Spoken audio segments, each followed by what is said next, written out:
Assalamualaikum warahmatullahi wabarakatuh. Perkenalkan, nama saya Muhammad Rehan Fauzi, mahasiswa dari Perbanas Institut Jakarta, jurusan Manajemen Bisnis dengan nomor induk mahasiswa 20120000024.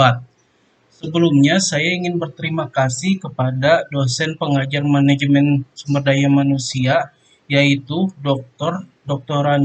Stefanus MS Sadana MSI. Tanpa berlama-lama, saya akan langsung mempresentasikan hasil tugas saya. Jadi di sini saya akan mempresentasikan tentang establishing strategic pay plan. Yang pertama yaitu dasar dalam menentukan tarif gaji. Tarif gaji biasanya ditentukan dari kelayakan atau kesesuaian atas kompensasi yang diberikan ke karyawan. Kompensasi karyawan mencakup semua bentuk pembayaran yang sepadan dengan kontribusinya, baik pembayaran keuangan secara langsung berupa upah, gaji, insentif, komisi, dan bonus, dan pembayaran keuangan tidak langsung berupa tunjangan keuangan seperti asuransi dan liburan yang dibayar oleh perusahaan. Faktor dalam menentukan tarif gaji sebagai berikut. A. Menyelaraskan total imbalan dengan strategi. Total penghargaan mencakup gaji tradisional, insentif, dan tunjangan, penghargaan seperti pekerjaan yang lebih menantang, pengembangan karir, dan pengakuan. Yang B. Ekuitas dan dampak pada tarif gaji. Teori ekuitas menyatakan jika seseorang merasa ketidakadilan atau ketegangan yang dirasakan, penentuan tarif yang tidak sepadan justru akan menimbulkan perlawanan dan penolakan. Jenis ekuitas diantaranya ekuitas eksternal, internal, individu, dan prosedural. Kebijakan pembayaran manajer memerlukan kebijakan pembayaran untuk mengetahui apakah akan menekan senioritas atau kinerja. Gaji berbasis senioritas menguntungkan apabila senioritas merupakan standar atau objektif. Salah satu kelemahannya yaitu karyawan berkinerja baik dapat memperoleh kenaikan yang sama dengan yang buruk. Selanjutnya adalah yang kedua, kebijakan perusahaan, strategi bersaing, dan kompensasi. A. Strategi hadiah yang selaras.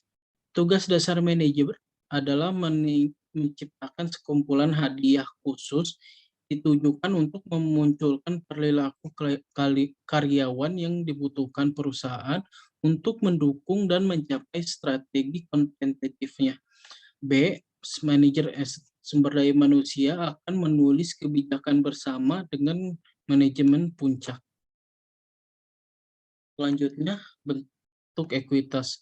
Bentuk ekuitas ada 4, yaitu ekuitas eksternal, ekuitas internal, ekuitas individu, dan prosedur ekuitas. Selanjutnya, metode untuk mengatasi masalah ekuitas. Yang pertama, survei gaji untuk memantau dan mempertahankan ekuitas eksternal. Yang kedua, analisis pekerjaan dan evakuasi pekerjaan untuk mempertahankan ekuitas internal.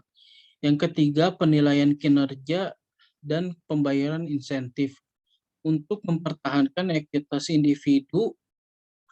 Yang keempat, komunikasi, mekanisme, keluhan, dan partisipasi karyawan untuk membantu memastikan bahwa karyawan melihat proses pembayaran dengan transparan dan adil. Menetapkan tarif pembayaran. Ada 6 langkah. Langkah yang pertama yaitu survei gaji. Sumber untuk survei gaji yaitu perusahaan konsultan, asosiasi profesional, dan instansi pemerintah. Langkah kedua yaitu evaluasi pekerjaan. Evaluasi pekerjaan dibagi menjadi